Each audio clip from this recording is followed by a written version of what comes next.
terima kasih sudah hadir dan berkenan juga perusahaannya direpotin oleh rekan-rekan mahasiswa gitu. Ada baiknya kita awali sesi pagi ini, mungkin akan berlangsung selama setengah hari dengan berdoa dulu ya teman-teman. Mari kita tundukkan kepala, berdoa semoga Tuhan memberikan tambahan pemahaman kepada kita semua.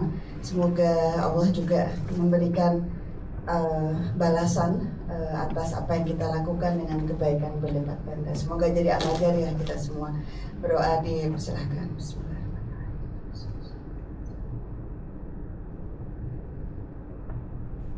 Amin, terima kasih. Kita akan mulai dengan kelompoknya Pak Budi. Jadi durasinya 30 menit ya Pak, maksimal.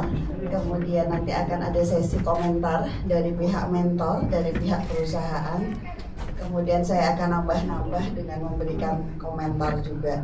Kita berikan big applause dulu nih untuk kelompok pertama atau kelompok Pak Budi. Sengaja dengan jaket alma maternya ini ya. Oh ya ampun, semuanya enggak, yang lain enggak. Ini memang agak unik kelompok ini. Niat betul. Niat betul. Ya.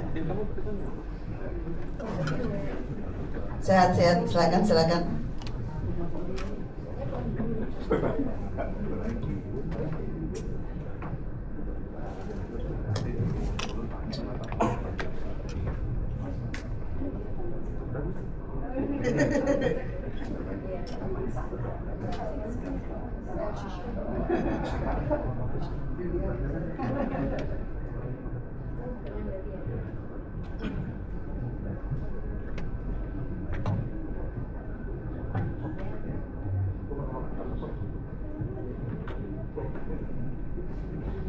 Cek, oke.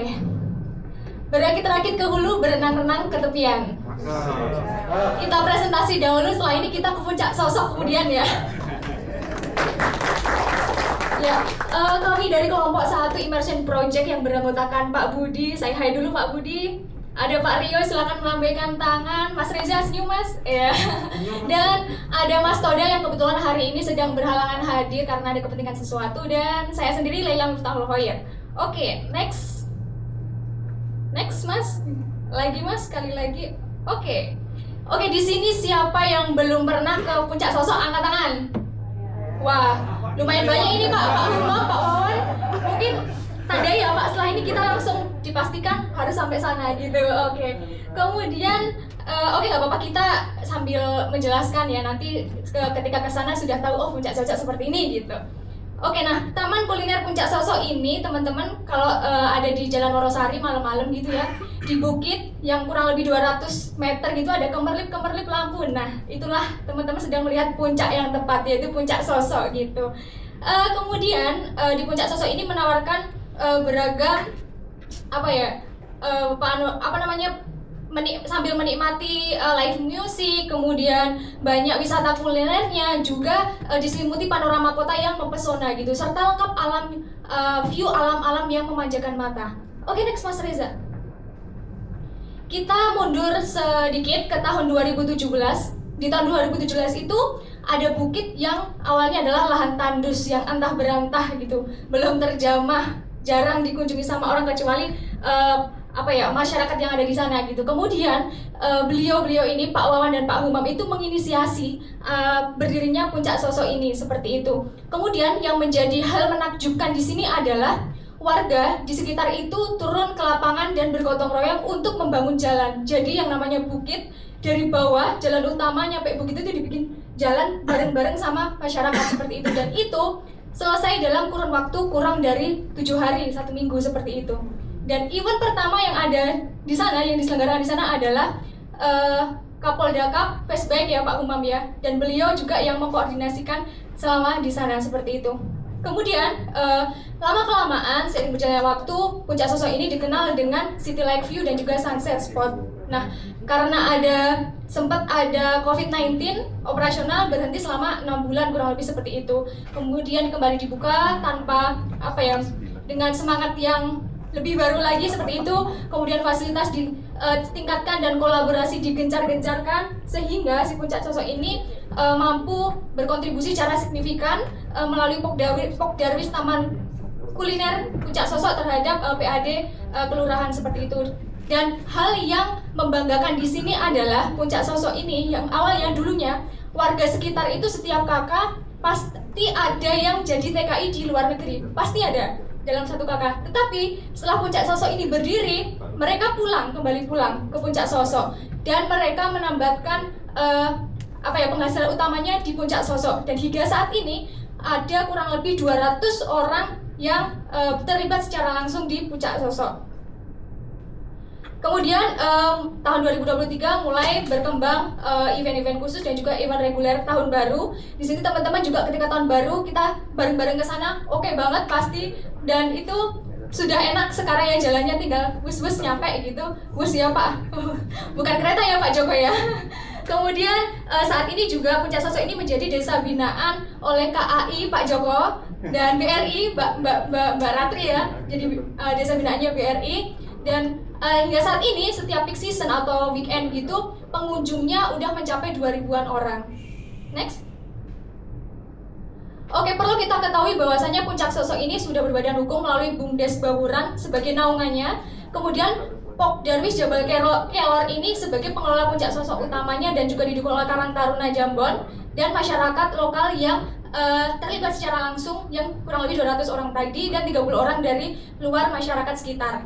Kemudian untuk demografi pengunjungnya biasanya adalah remaja dan juga dewasa muda seperti itu teman-teman, dan dominannya adalah dari warga daerah istimewa Yogyakarta, domestik, Jawa Tengah, Jawa Timur, Jawa dan sekitarnya, dan juga saat ini banyak sekali tamu-tamu mancanegara apalagi pada saat summer season seperti itu.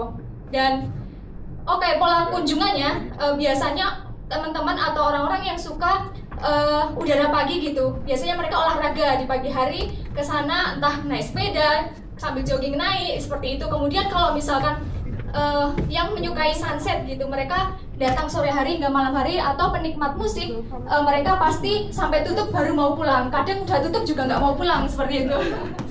Dan untuk waktu prime time-nya mereka kurang lebih menghabiskan waktu di sana selama kurang lebih 6 jam untuk menikmati Merapi, sunset, lampu-lampu kota, city lights, foto spot, kemudian live music dan lain sebagainya.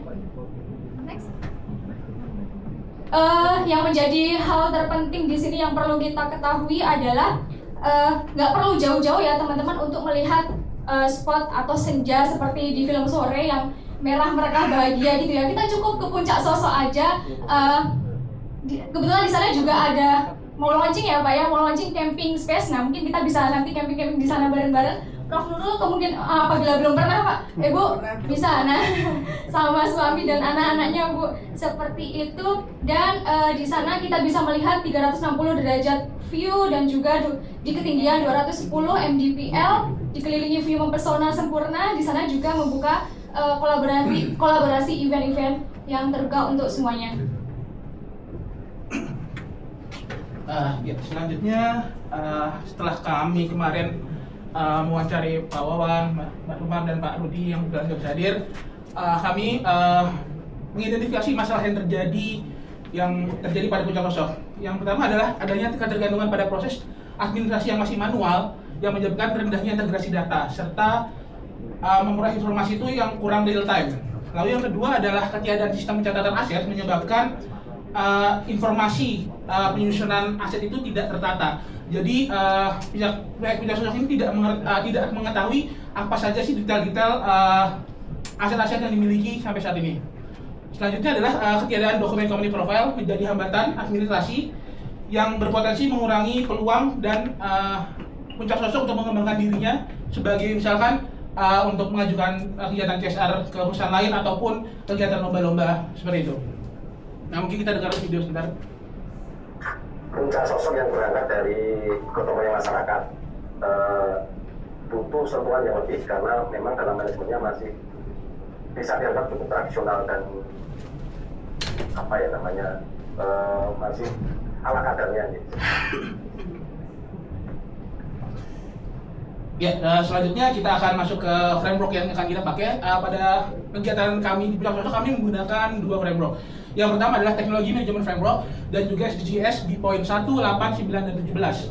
Kenapa sih kok kami memilih framework ini untuk menjadi memecah masalah yang ada di Puncak Sosok. Yang pertama kami melihat bahwa dalam teknologi medium framework yang diajar, kami mendapatkan ilmu ini dari Pak Lulu di mata pelajaran BIMS, bahwa dijelaskan bahwa di dalam teknologi medium framework ini ada dua mekanisme, yaitu pull dan push. Nah, kami di sini memilih untuk yang mengambil push, fokus kami itu mengambil yang ke pull mekanismenya, yaitu adalah dalam ini bertujuan membantu proses operasi suatu organisasi menjadi lebih efisien dan efisien dengan pemilihan antara pull mekanisme dan SDGs yang menghasilkan bisa memperluas jangkauan dari Puncak Sosok itu lebih dikenal lagi oleh masyarakat luas, dan juga bisa terus berkontribusi berkelanjutan baik untuk masyarakat ataupun lingkungan. Yang sudah dijelaskan tadi oleh Mbak Laila bahwa sebelumnya memang rata-rata tuh tadinya ada TKI dan sekarang bisa berdikari di tanah sendiri, tidak perlu untuk melancong jauh-jauh, membangun desa sendiri, membangun kota sendiri, dan menjadi mandiri.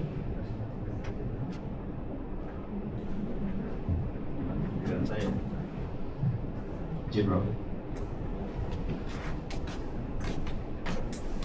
Teman-teman semuanya, tadi sudah dikenalkan apa itu sosok. Kemudian juga sudah disampaikan apa sih yang kami temukan, apa sih yang bisa dikembangkan. Ini yang sebenarnya bermasalah, yang masih bisa dikembangkan. Tapi saya mau kulik dikit ya, mohon maaf Pak Wawan, saya spill ya.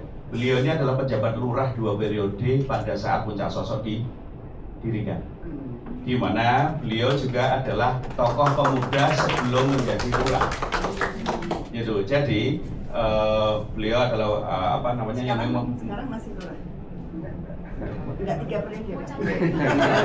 Jadi kan bisa dibayangkan bahwa rekan-rekan semuanya bahwa setelah dipimpin sama pejabat lurah sebelumnya yang mungkin polanya berbeda, dipimpin oleh pemuda, sehingga event-event yang diangkat, ide-ide yang diangkat itu ya kekinian di masa itu, sepedaan, ya kan.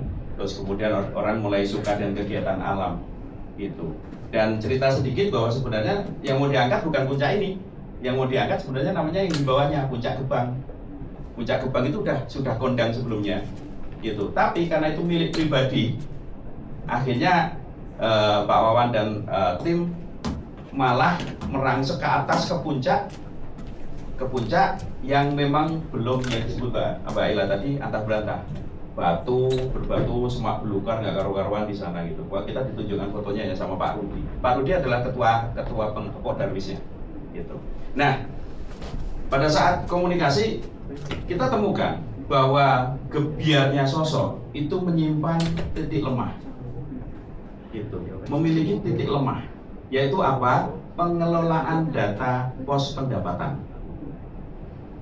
Jadi di Puncak Sosok itu misalnya kita pengunjung nih ya, kita mau datang itu reservasi ada, kemudian masuk ke parkiran bayar, ya bisa dilihat ya bayarnya berapa parkirnya gitu, motor 2.000, mobil 5.000, kemudian kalau bis itu 10.000, itu manual gitu nyatetnya. Terus masuk ke tiketing manual juga, sobek kertas gitu. Terus ketika di dalam sewa tiker juga manual semuanya gitu. Terus kemudian kalau mau ke toilet sama, masukin ke kotak dan sebagainya. Nah, itu apakah ada yang salah dengan itu? Tidak. Cuman tidak real time karena Pak Wawan, Pak Humam, dan Pak Rudi sebagai top 3% di Sosok itu baru dapat hasilnya bisa berapa hari berikutnya. Gitu. Dan yang ingin saya tekankan di sini adalah bahwa semua pelaku kegiatan di Sosok itu adalah masyarakat lokal. Jadi jangan dibayangkan bahwa yang namanya Puncak Sosok itu dikelola oleh lulusan sarjana semua atau mungkin ada yang S2 seperti itu. Gitu ya, Mas Imam ya, gitu. Dan semuanya adalah masyarakat lokal. Dusun atau di Desa Bauran, dusun ini namanya apa lupa saya? Jabur. Nah, itu. Jadi akhirnya yang kita pilih ini sama teman-teman itu bukan hal yang gebiarnya gede enggak, tapi yang fit to purpose yang benar-benar bisa digunakan itu. Nah, nanti yang digunakan seperti apa nanti bagiannya Mas Rio itu. Selamat pagi Mas Yaki. Oke. Jadi ini ya, jadi ini yang belum terintegrasi. Masalah utamanya di sini. Dan ini diakuin sama beliau berdua dan Pak Rudi juga. Oke, yang case kedua, nice. Ini Pak Rudi, jadi selain beliau ada ini karena tadi dibatasin, Prof, kalau nggak dibatasin Pak Rudi kita hadirkan. Nggak dibatasin gitu. Jadi Pak Rudi itu menyampaikan bahwa sejak berdiri itu belum pernah dilakukan pendataan aset. Kalau lihat di Instagram segala macam itu, sosmed itu, wah gebiarnya luar biasa. Gitu. Banyak ada di sana itu apapun lah gitu. Sebagai tempat wisata itu lengkap sekali. Tapi tidak pernah didata. Jadi aku ini foto gitu ya, nggak paham. Jadi apa sih? Gitu. Terus kondisinya seperti apa gitu? Ya. Jadi karena belum ada pendataan, sehingga kita tidak bisa melakukan analisa ke belakang apa yang sudah dilakukan dan apa yang akan dilakukan ke depan. Karena yang namanya inventory bermanfaat untuk analisa, mau ngambil data dari belakang sekaligus untuk memberikan perencanaan yang lebih baik ke depan. Itu. Nah, sebelum nanti ada yang ketiga, Mas Rio, monggo Mas, apa yang kita lakukan terhadap dua hal ini? Silakan Mas.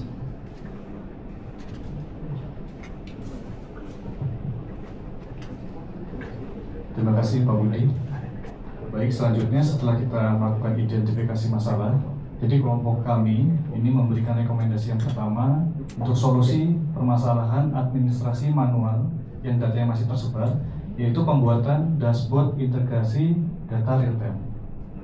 Nah, sistem ini dirancang untuk solusi yang lebih efektif dengan implementasi biaya yang lebih rendah, atau bisa dikatakan malah sangat minim biaya.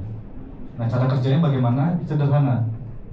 Jadi dari petugas tiap pos pendapatan, baik itu dari tiketing, parkir, sewa tikar, warung, reservasi maupun toilet, ini akan melakukan input data melalui Google Form.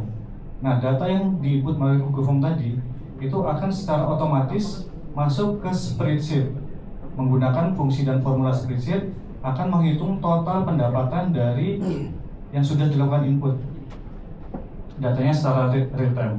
Nah, setelah dimasukkan dalam spreadsheet, nanti akan muncul dashboard untuk memvisualisasikan data secara real time dalam bentuk grafik. Nah, kelebihannya sendiri dari sistem ini, yang pertama kami menganggap biaya implementasi yang murah karena banyak menggunakan perangkat handphone dari masing-masing petugas. Yang kedua, mudah digunakan dan diimplementasikan, user friendly, bahkan untuk staf yang kurang akrab dengan teknologi. Dan yang ketiga, otomatisasi dan data real time ini akan dapat menampilkan data secara real time. Ada juga untuk kekurangannya dari sistem ini. Yang pertama, sangat bergantung pada koneksi internet. Yang kedua, potensi human error.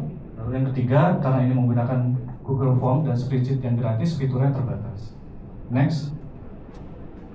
Nah, di sini sistem template yang sudah kami buat untuk direkomendasikan. Jadi yang dari yang pertama, ini bentuknya adalah Google Form. Google Form ini diberikan ke masing-masing petugas pos pendapatan, nanti dibuka melalui handphone. Contoh misalkan dari petugas tiket. Jadi nanti cukup membuka link, mengisikan data jumlah penjualan tiket, misalkan memberikan karcis 5 untuk pengunjung, langsung diinput 5, pembayarannya cash atau kris, langsung disubmit. Nah, ketika data itu disubmit, nanti akan langsung secara real time masuk ke spreadsheet.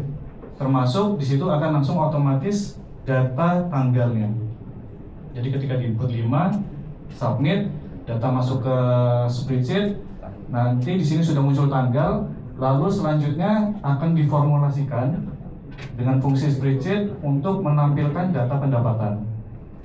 Nah, setelah data pendapatan ini diolah, di sini fundamentalnya. Jadi dari sisi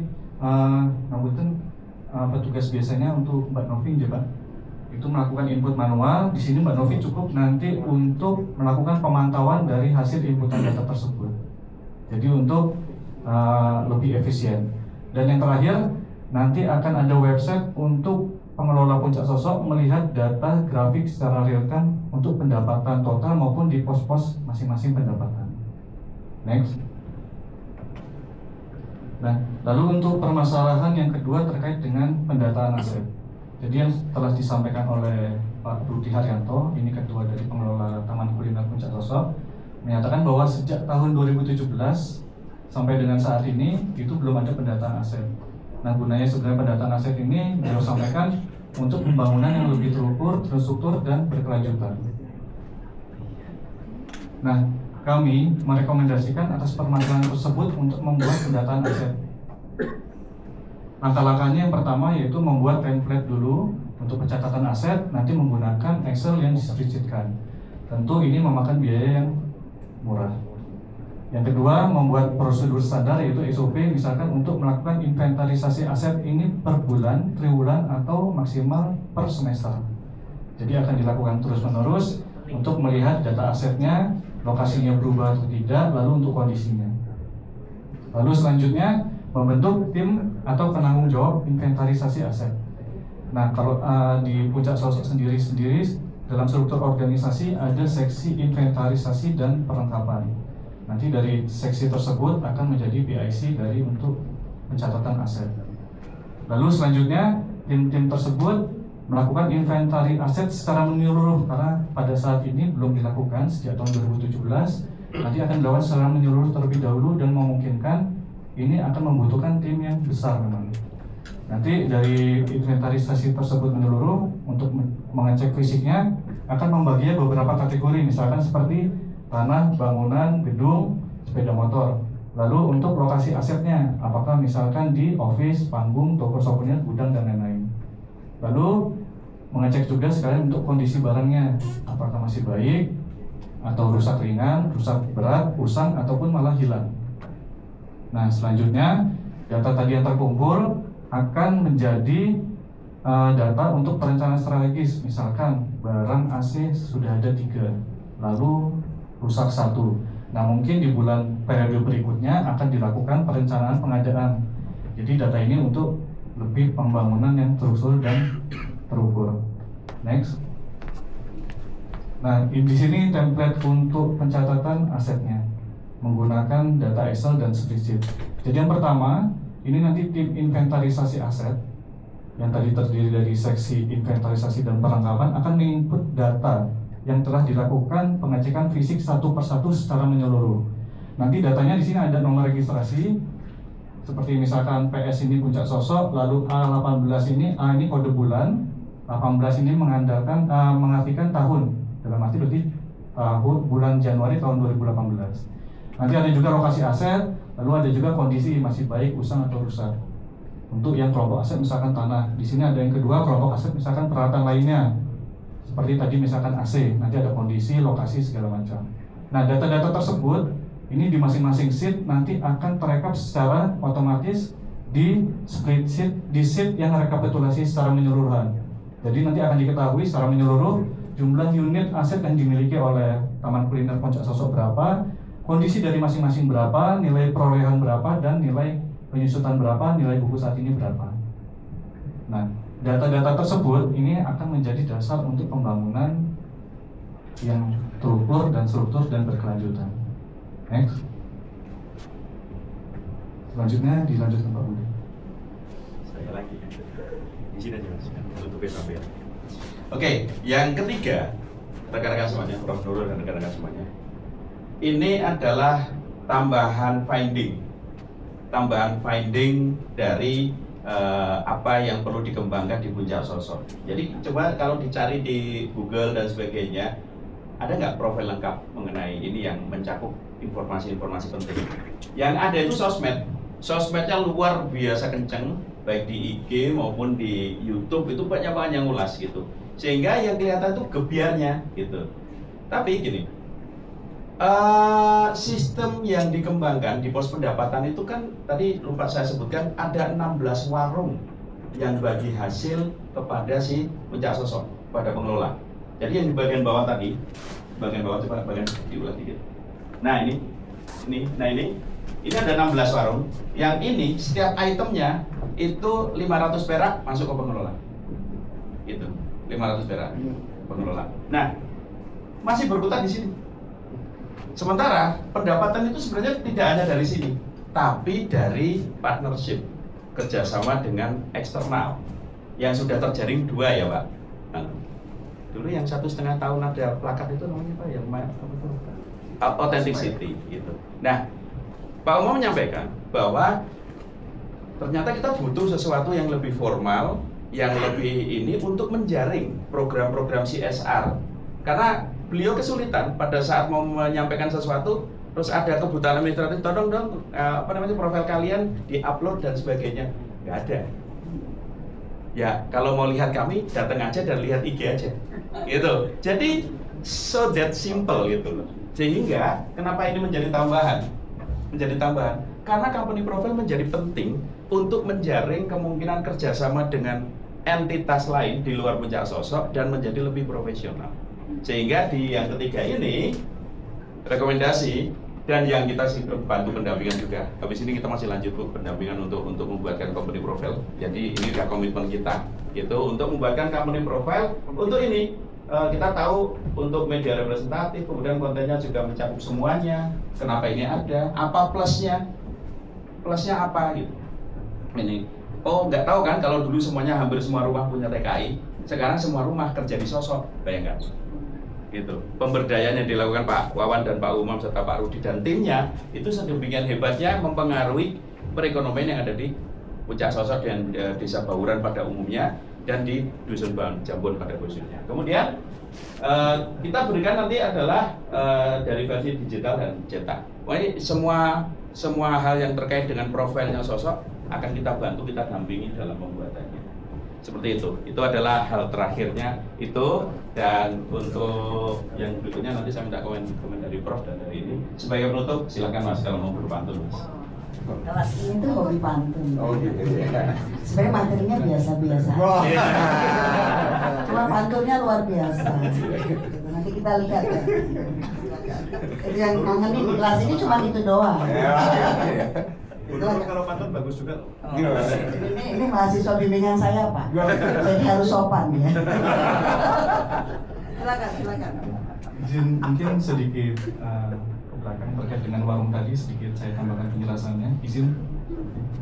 Nah, terkait dengan bagi hasil warung ini, sebenarnya warung ini tidak melakukan sewa. Jadi warung ini disediakan oleh pengelola Taman Kuliner Puncak Sosok tanpa melakukan pembayaran sewa sepeser pun. Jadi sistemnya adalah bagi hasil untuk ketentuannya per item yang sudah diketentuan. Jadi nggak semuanya dikenakan biaya 500. Bukan dikenakan biaya, bukan bagi hasil 500. Tapi hanya beberapa item saja, gitu. Oke, di sini adalah lini masa kegiatan kami yang dimulai sejak 26 April untuk IP1 dengan total 10 jam. Ini kami di sini melakukan observasi, identifikasi masalah dan penyiapan untuk presentasi proposal.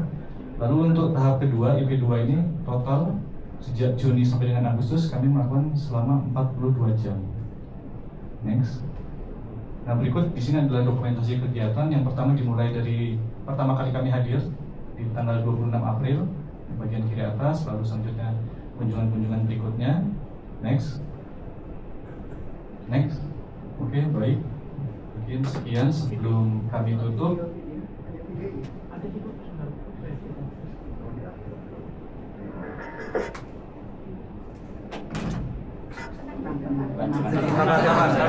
Tenang. Iya, banyak yang megangin dia nih. Heboh.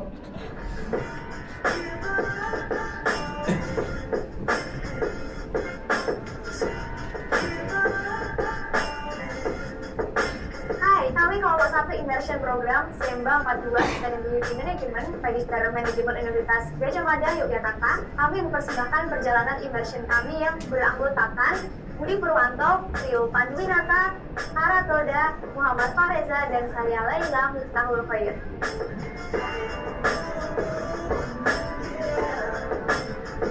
Selamat datang di Puncak Sosok, surga tersembunyi di Bantul, Yogyakarta, terletak di Desa Bauran. Puncak Sosok menyuguhkan panorama senja yang memukau, cocok untuk healing dan hunting foto estetik.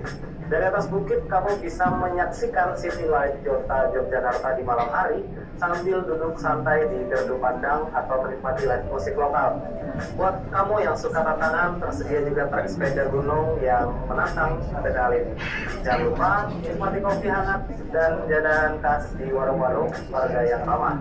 Cocok buat family trip, nongkrong sore, atau sekedar cari inspirasi dan alam. Saya ternyata sosok itu memang luar biasa, mulai sore sampai maghrib, sampai ada sunset view dan sampai malam itu memang luar biasa sosok ini. Puncak sosok yang berangkat dari gotong royong masyarakat butuh sentuhan yang lebih karena memang dalam manajemennya masih bisa dianggap cukup tradisional, sehingga dari program MBA Emerson dari UGM ini saya yakin nanti bisa mengurai kemudian mencari titik persoalan dan mencari solusi bareng-bareng untuk kedepannya pengelolaan manajemen puncak sosok semakin rapi, semakin profesional, semakin bisa membawa kemajuan di puncak sosok ini. Bentuk rekaman manual, jadi tertulis warung Pak Lili, tanggal, jumlah minuman juga, makanan juga, semuanya dijual apa aja, tergantung semuanya, akumulasi tertulis, terpakat, sama uang, sama rekamannya. Pada kegiatan innovation kami di bidang sosok, kami menggunakan dua teori. Dalam berdasarkan teori teknologi geometric framework dan SDGs, kami mensimulasi proses tata kelola puncak sosok yang transparan dan efisien untuk meningkatkan daya saing puncak sosok demi dampak berkelanjutan yang selaras bagi masyarakat dan lingkungan. Rekomendasi pertama untuk perbaikan sistem yang ada di puncak sosok adalah pembuatan dashboard terintegrasi dengan real time dengan berbasis pada spreadsheet dan Google Form. Kemudian dashboard spreadsheet akan menampilkan data tersebut untuk pengelola kapanpun dibutuhkan. Keunggulannya apa? Keunggulannya adalah satu, pasti biaya implementasinya rendah. Ingat bahwa puncak sosok adalah badan usaha milik desa yang sepenuhnya dijalankan oleh masyarakat sekitar. Kemudian friendly use, mudah digunakan. Kemudian otomatisasi. Pengurus menyampaikan bahwa sejak usaha ini berdiri di 2017-2018, mereka belum pernah melakukan pendataan aset. Penggunaan spreadsheet ini juga bermanfaat untuk pendataan aset. Karena pendataan aset itu perlu untuk melakukan analisa ke belakang serta untuk perencanaan ke depan. Tapi apakah itu cukup? Tentu tidak. Pendataan aset harus dilakukan maintenance.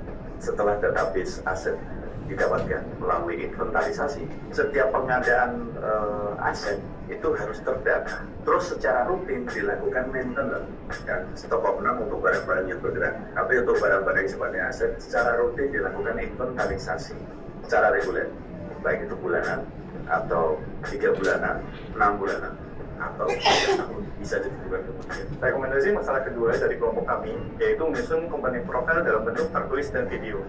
Teori komunikasi korporat adalah teori yang paling mendasar. Komunikasi korporat berfokus pada bagaimana sebuah organisasi mengelola dan mengkoordinasikan komunikasi internal dan eksternal. Tujuannya adalah untuk menciptakan citra ekosistem kredibel dan positif di mata semua stakeholders. Hal ini dibutuhkan oleh puncak sosok untuk memenuhi syarat dan kriteria penerimaan program CSR dari berbagai instansi dan korporasi. Terima kasih Puncak Sosok atas kepercayaan yang diberikan. Kami bangga sekali bisa membantu dan terlibat dalam menyelesaikan tantangan yang ada. Semoga rekomendasi solusi yang kami berikan membawa dampak positif untuk perkembangan Puncak Sosok. Dan buat kalian nggak perlu ke Kroasia untuk melihat senja merah mereka bahagia. Cukup ke Puncak Sosok dan nikmati view yang mempesona dan sempurna.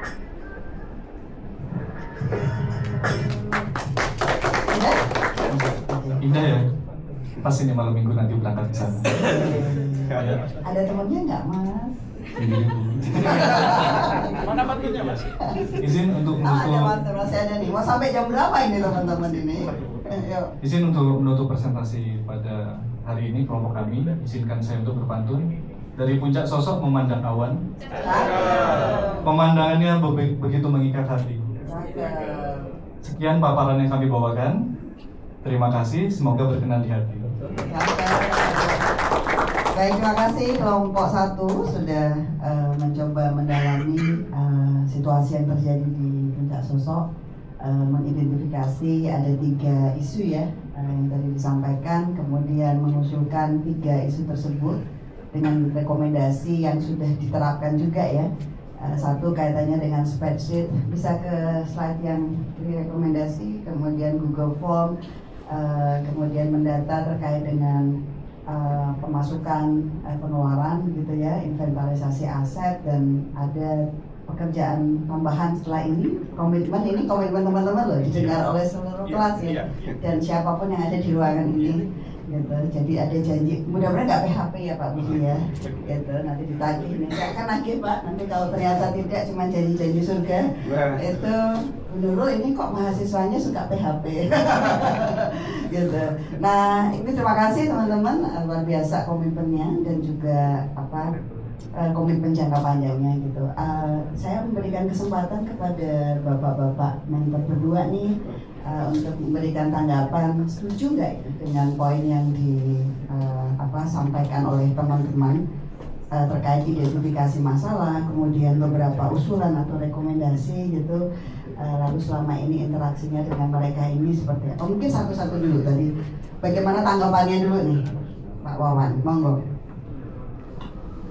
Ya, terima kasih Bu Prof Nurul dan para suhu semua yang ada di ruang sini. Yang pertama, terima kasih telah menjadi bagian dari tugas teman-teman Mas Budi dan kawan-kawan berkenan untuk hadir di Puncak Sosok dan juga otomatis mendampingi kita nih Bu. Karena kita tahunya bicaranya gawe rame, banyak yang datang, banyak yang beli. Selepas itu banyak kekhawatiran. Nah, beliau ini yang sedikit menjawab kekhawatiran kami sih. Karena kita berdiri bagus, tolong bantu kita di diagnosis nih. Dan terima kasih sekali nih. Mudah-mudahan tidak hanya sebenarnya diagnosisnya banyak, tapi yang tertulis hanya beberapa, sebenarnya banyak itu. Tapi, iya betul, karena tapi barangkali waktunya yang tidak cukup sehingga hanya beberapa yang di-spillkan di sini. Sebenarnya di belakang masih banyak Bu, dan komitmennya belum berjanji sudah ditepati kok Bu. Iya waktu itu ada berapa 10-an ya gayanya inventaris problemnya gitu. Saya ini serius nih, padahal kan cuma 1,5 bulan ya gitu. Jadi ya oke. Monggo Pak Humam. Terima kasih atas kesempatannya. Assalamualaikum warahmatullahi wabarakatuh. Waalaikumsalam warahmatullahi wabarakatuh. Tentu saja kita sangat senang dengan kemarin adanya teman-teman dari Immersion, dan kita juga ucapkan terima kasih dari teman-teman Immersion, Mas Budi dan kawan-kawan untuk memilih Puncak Sosok sebagai tempatnya. Sebenarnya ini yang dikatakan Pak Hermawan tadi, ini menjawab salah satu dari kekurangan-kekurangan kita, karena kita memang berangkat bukan dari teman-teman konseptor ataupun orang-orang ahli administratif, tapi hanya modal semangat aja Bu. Dari itu tentu saja kita masih banyak yang dibilang tadi dalamnya sebenarnya kita masih banyak rapuh lah untuk bisa istilahnya nanti estafet berikutnya yang akan kita berikan ke masyarakat. Tentu saja pengelola ini kan punya masyarakat, dan harapan kami semua yang di awal-awal ini nantinya ke depannya untuk bisa dilanjutkan dengan sistem-sistem yang kita juga mewarisi sistem-sistem yang mudah untuk mengurangi nanti resiko-resiko ataupun nanti hal-hal yang tidak diinginkan. Nah, dengan dipilihnya Puncak Sosok untuk program immersion ini, salah satunya kita mempunyai angin segar juga. Mudah-mudahan nanti tidak hanya 3 ini, tentu saja yang tadi banyak permasalahan yang kita masih ada ini juga bisa dibantu. Yang nanti mungkin ada program yang lain nanti dari Prof Nurul nanti didelegasikan disuruh Puncak Sosok ini juga dilanjutkan untuk menyelesaikan dari problematika yang tentu saja masih banyak ini, karena memang kita tidak berangkat dari teman-teman yang berpendidikan, dan bahkan kita di sini tadi Pak Wan, wah ternyata kita akhirnya bisa sampai di MMUGM, itu sebuah pengalaman yang luar biasa. Mimpi aja nanti bisa foto di bawah. Oh iya, ya, tadi kita baru si Puncak Sosok, saya sudah follow Pak ini. Terima kasih.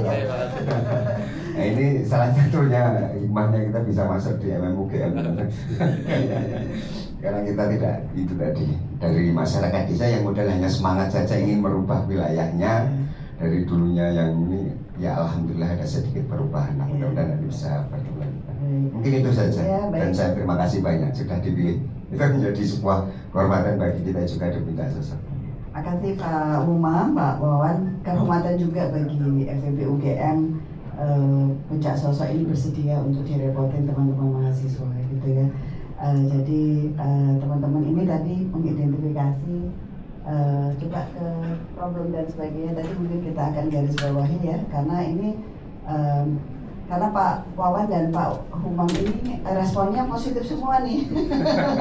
Gitu. Jadi misalnya ini ya teman-teman kaitannya dengan administrasi, terus kalau saran saya karena pendapatannya lumayan juga, ini kan menggunakan tanah kas desa ya. Oh, Sertangkro. Oke. Jadi pemasukannya kalau saya lihat ini kan lumayan ya dalam periode-periode tertentu. Nah, teman-teman kemudian mengusulkan dan sudah membuatkan Google Form ya. Nah mungkin ya spreadsheetnya kan dengan Google Form nggak salah inputnya. Nah mungkin apakah ke depan bisa diusulkan tidak Google Form, jadi yang lebih stabil, karena Google Form itu kalau nanti Google Formnya diambil oleh Amerika, datanya masuk hilang nih, gitu ya kan. Ini Trump ini kan sedang nggak jelas Pak, gitu. Jadi ini mungkin nanti dan dananya tampaknya ada kalau untuk investasi seperti ini. Jadi mungkin ke depan bisa dibuat tidak yang gratisan gitu ya, bisa yang lebih stabil gitu. Nah, ini sebagai starting point sangat bagus ya kalau menurut saya. Kemudian inventarisasi aset dan sebagainya nanti akan membuatkan company profile ya. Oke, berarti estimasinya berapa lama? Oh oke, ditunggu Pak. Company profile. Oke, baik. Terima kasih. Saya ingin mendapatkan tanggapan Pak Humam dan Pak Wawan ya. Jadi ketika satu daerah wilayah ini kan selalu ada trade off dalam setiap pembangunan sebuah wilayah. Tadi yang di-address atau di-explore oleh rekan-rekan ini kan bahwa kemudian ada banyak aktivitas di sana, ada banyak peningkatan dampak ekonomi. Tadi misalnya yang tadinya jadi banyak tenaga TKI itu berkurang atau bahkan tidak ada pada periode-periode tertentu, which is itu good ya, itu bagus itu. Berarti dampak sosial kemudian dampak ekonomi ini baik, berimpact baik. Tapi setiap wilayah ketika itu ada pengembangan atau pembangunan biasanya akan kemudian berimpact pada lingkungan, limbah sisa makanan, limbah plastik, polusi udara, tingkat kemacetan gitu ya. Nah ini apakah dipertimbangkan atau sudah ada mitigasi Pak dalam proses ini, kalau boleh cerita sedikit? Jadi misalnya pengelolaan sampahnya nih, Jogja ini kan sampai sekarang masih punya isu sampah kalau di Kota Madia. Ya, terima kasih Prof. Salah satu keunggulan kita juga kebetulan di atas TPA. Kita pas di bawah kita di tebing itu sebenarnya TPST Piungan. Jadi kadang kita memang di sana dapat bonus bau sampah itu memang. Oh gitu. Itu kadang kurang tadi wisata sampah itu memang ada di sana. Tapi sekarang sudah berkembang, sudah TPST itu sudah ditutup, sudah sehingga kita bau sampah itu juga sudah berkurang. Tapi kadang ngangen juga orang mengaku. Ya, menindaklanjuti tadi yang terkait mitigasi tentang pertama ya memang sampah ya, kita pelan-pelan memang kita sudah kadang kemarin dapat dari UGM juga ya Pak, atau dari UGM juga kemarin ada yang pendampingan program tentang pengolahan sampah itu dengan maggot ya, waktu itu dengan maggot. Memang kita sudah ada yang lakukan itu, plus juga pemilahan. Per hari ini ada 3 tenaga kerja yang memang hasil sampah malam ini paginya sudah dipilah, yang memang sudah masih ada nilai ekonomisnya, dijual ekonomis, dan tidak juga sudah ada prosesnya. Sehingga memang karena kita mau nggak mau kegiatan ini harian, akhirnya juga menghasilkan sampah harian juga. Makanya kita tidak bisa ditunggu lagi untuk ditampung 2-3 hari lagi, karena itu efeknya juga nanti penuh, bau dan sebagainya. Makanya kita sediakan 3 orang untuk setiap pagi itu memilah sampah. Plus nanti yang memang harus dibuang ke TPST itu sudah ada istilahnya relasi yang berapa hari sekali diambil. Tapi memang sebisa mungkin kita jadikan nilai ekonomi juga. Ekonomisnya juga sudah ada pendampingan pertama kemarin dari kelompok ibu-ibu atau pada pengelolaan yang ya, tapi walaupun memang kita masih ada yang dibuang, itu juga menjadi penyumbang sampah juga.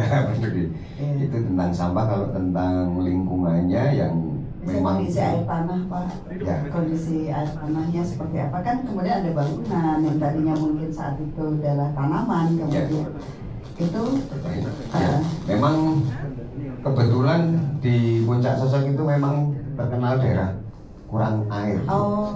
Kesulitan air. Dulu warga itu kalau mau ngambil air memang harus turun ke kampung bawah. Dulu pakai jerigen ya Pak, pakai jerigen dan sebagainya memang di sana. Tapi sudah ada solusi sejak apa itu ada sumur bor yang memang Puncak Sosok itu dulu malah sebelum ada Puncak Sosok. Tandus ya berarti. Itu daerah Tandus ya. Iya daerah Tandus. Memang daerah Tandus daerah berbatu karena tanahnya sangat tipis. Hanya sekitar 5-10 cm di bawah itu sudah batu. Bahkan banyak batunya daripada tanahnya yang terlihat itu sebetulnya. Memang daerah-daerah sangat tandus dan hanya tanaman-tanaman keras tertentu yang bisa hidup di sana. Makanya kalau dilihat videonya tadi mungkin kita hanya 2 minggu nggak hujan aja rumput-rumput itu udah menguning.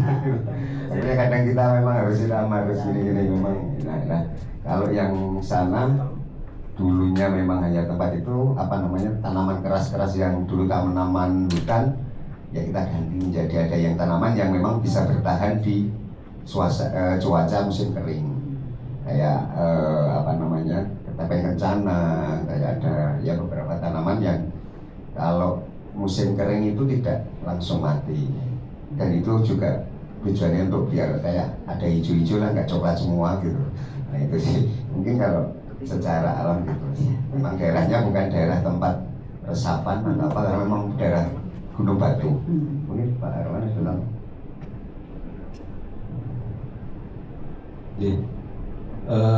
Untuk pengolahan sampah sebenarnya hal yang masih bisa dimanfaatkan cukup banyak. Misalkan jagung bakar. Nanti sisanya janggal itu. Bisa untuk ini. Iya, bahan ternak. Itu yang mau beli sudah ada warga sendiri. Siapa yang mau mengumpulkan nanti kita beli untuk.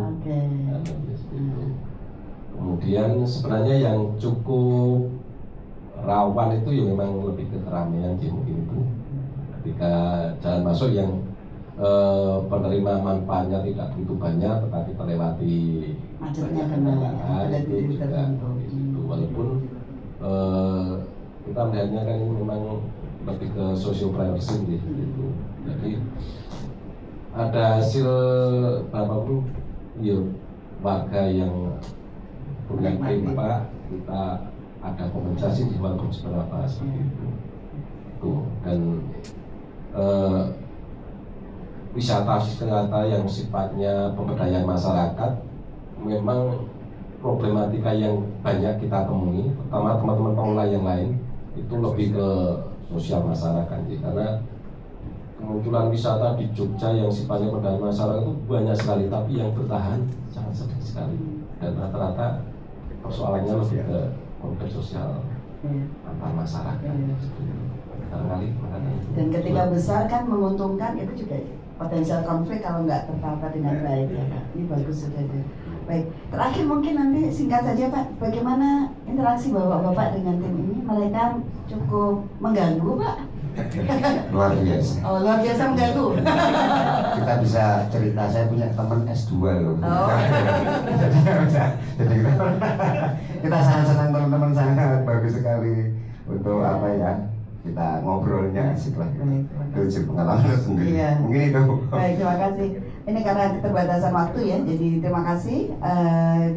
Kelompok 1 sudah mengkaji secara spesifik di Puncak Sosok, dan juga Pak Humam dan Pak Wawan matur sangat atas komentarnya.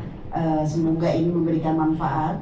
Ada janji tadi yang akan ditunaikan ya, di bulan Agustus ini terkait dengan penyusunan kampanye profil atas nama program studi MBA FEB UGM. Kami berterima kasih sudah diberikan tempat untuk rekan-rekan mahasiswa ini belajar dan memberikan dampak kepada masyarakat.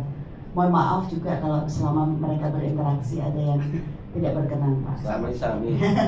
Semoga silaturahmi terjaga ya teman-teman semua. Kita berikan big applause untuk Puncak Sosok yang kelompok 1. Ada bingkisan tanda cinta nih Pak dari MM. Sebagai bukti bahwa kita pernah berinteraksi, mudah-mudahan bukan saya pernah masuk di MM.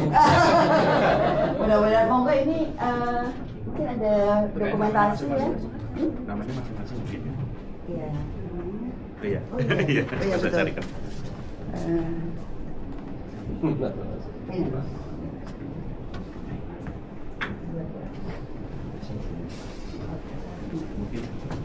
Bisa dibuatkan lagi. Baik, mohon berkenan Pak, kita abadikan, kita dokumentasikan untuk kepentingan di UGM ini apapun harus terrekord Pak, karena administrasinya ketat dan menyemangati administrasi penuh efisiensi Pak. Ini saya MC sekaligus. Oke Pak, ini tanda cinta dari MM. Terima kasih banyak, semoga berkenan. Monggo Bapak terima satu-satu, ini kayaknya namanya baru satu. Ya. Terima kasih banyak atas saya. Terima kasih.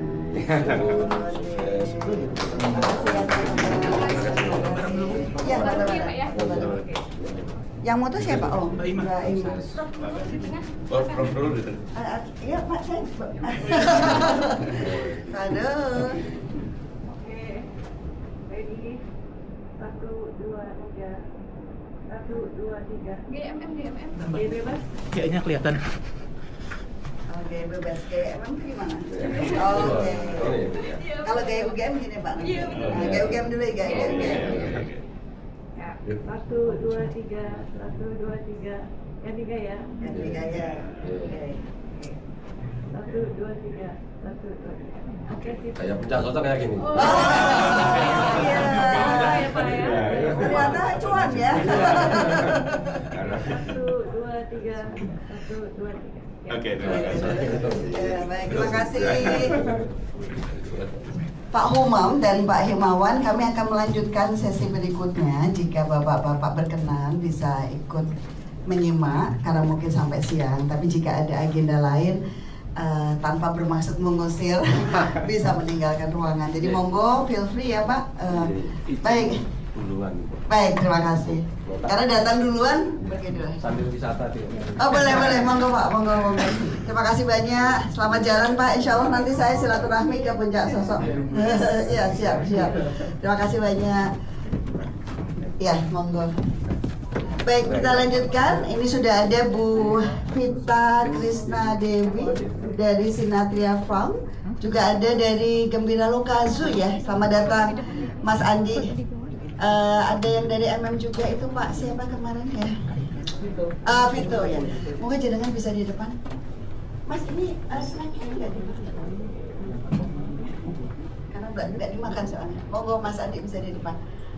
Izin Mas Andi, kami mulai dengan Sinatria Farm dulu. Sinatria Farm ini kelompok 4 ya. Betul ya, silakan kelompok 4 sudah siap karena mentornya sudah hadir lebih dulu nih dibandingkan ketua timnya.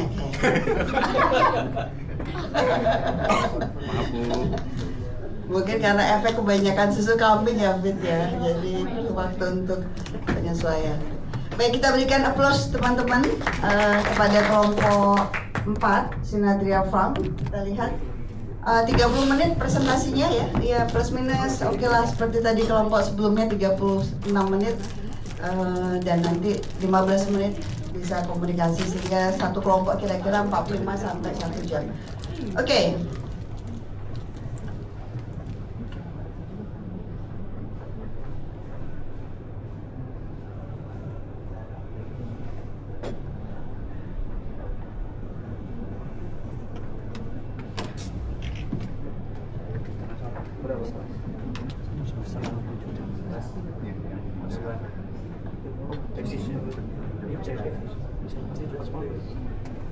Itu S berapa?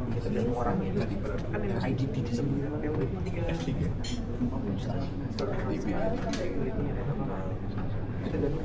Itu setengah juta di luar.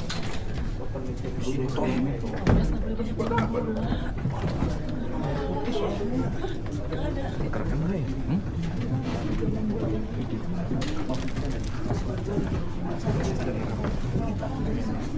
Ini videoku mati. Aduh. Memori ya?